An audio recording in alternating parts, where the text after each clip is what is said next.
slightly enigmatic title to this, Reflection on Reflection. So hopefully you're the kind of people who are into enigmatic titles. What I'm conscious of is that you will have had an awful lot of information transfer today, and although I'm going to do a little bit of talking, there will be quite a few opportunities for you to talk. And if you don't like that kind of thing, you can politely decide that your car's parked in the wrong place and I won't be offended. But I did want to make this a little bit interactive for you as we go along. Okay, so reflection on reflection. I thought I should introduce myself to start with.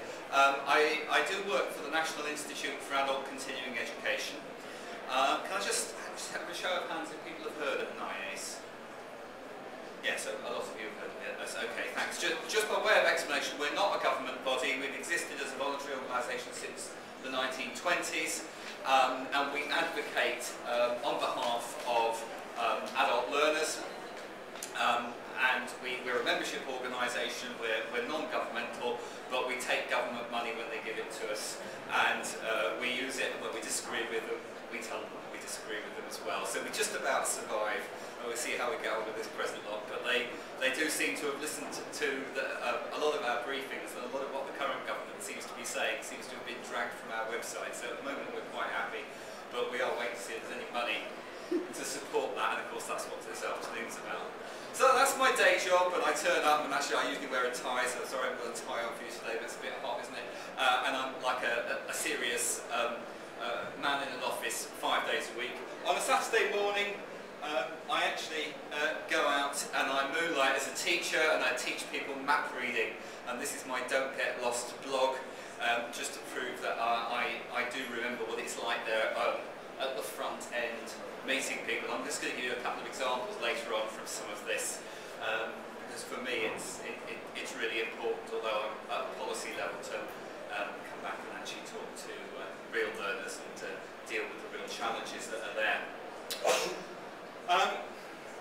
I actually wanted to start with a quote that I heard. You might have heard one like this as well. Oh no, actually before we can get to the quote, I thought we'd actually lay down a little bit of something for later on. I'd like you just to think about something which you have recently learned. And you don't have to have a clever answer to this, but you know, it could have been how to replace the salt in your washing machine, or it could have been Latin verbs. It doesn't really matter what it is. But could you just have a think about something that you've actually recently learned, and would you share it with somebody sitting next to you? And there's two of you sat there, there's two there, two there, two there, two there, two there, two there, so you lean forward and backwards, there's two there, there's a two there, and it's wonderful because we've actually got an even number of people. So just very quickly, with the person I've indicated you should work with, just share something that you've learned recently.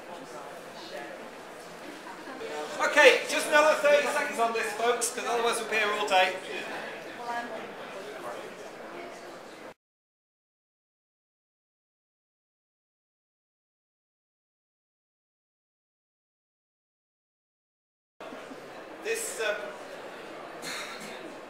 This is really just to think about, today's theme is about assessment, and I just thought I'd actually reiterate what I'm sure is very familiar with you, is the difference between assessment of learning, that summative event, assessment at the end of a learning experience, and assessment for learning. And I know there have been other workshops that have been specifically entitled assessment for learning, that being very much the formative assessment process. And there's been a lot of research by people like Black and William, but many others, looking at the way that if we improve the quality of that assessment process during the learning, that actually achievement can be significantly higher, and that actually reflection can be an important contribution to that assessment for learning.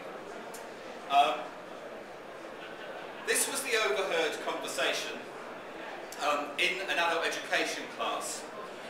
It's 5 to 9 now, so we'll need to finish soon. I know you don't like these, but can you fill in your learning log? I don't like them either, but we have to do it for the funding. And of course what was being filled in was in the last 5 minutes of the session, when everybody really wanted to go home, and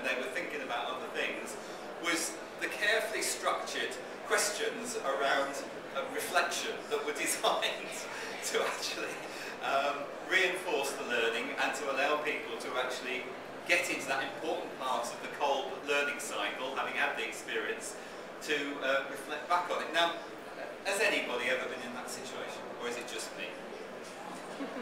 It's just me, isn't it? It's never like that in the places you work.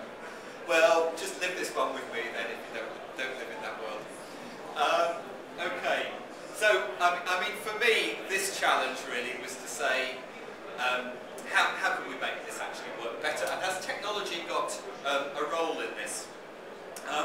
Within adult learning, we were quite fired up a few years ago by the notion of recognising and recording progress and achievement, RAPA. Are there any of you here who've come across this RAPA process? Yeah, some of you have. I have to say, it was a wonderful way of embedding within learning processes a setting of aims, the formative assessment and summative assessment at the end, and it was too often applied in this sort of way, with forms that were filled in as a matter of course, as a matter of duty at the wrong time.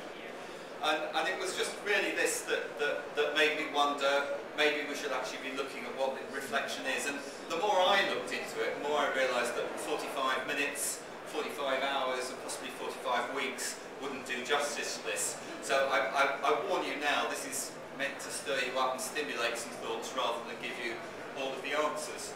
However, how do we make reflection work? Well, this was take one on it, and this was the top of the Google search, and it's deliberately a bad slide. Don't please note all of this down. Active, persistent and careful consideration of any belief or supposed form of knowledge in the light of the grounds that support it and the further conclusions to which it tends. These states of thinking are as follows: suggestions in which the mind leaps forward in possible... I'm not even going to read it all out to you. You can just see it. There's an awful lot of intellectual thought that's gone into understanding and analysing what reflection is. And I don't wish to in any way rubbish that, but I found another model which I actually find I'd like to share to you, because this one seems to do it for me. What happened, so what, and what next? Those three whats I just think could be really, really helpful in structuring. And I've nicked it because the best things in education are already stolen from somebody else. So there's just a few sort of questions beyond that. The what is reporting what happened objectively. The so what is the thinking about what you learned and what the difference the event actually made. But then the now what is that thing about goal setting. Having thought about what I've learned, how far I've got, actually what's my next step? And this is integral to the whole process of assessment for learning. You're actually stopping, having a look at what you've achieved, how you've achieved it, thinking a little bit about what learning methods work well for you, and then actually saying where do I go next. So I think those three questions are pretty powerful. I stole them from this lady, Helen Barrett, from the University of Alaska. She's the one on the left. Anybody come across Helen? Well, she's an inspirational speaker. She's now retired, but she was one of the pioneers in the whole area of e-portfolios. If you like beautiful websites, don't go to her websites. They're a complete mess.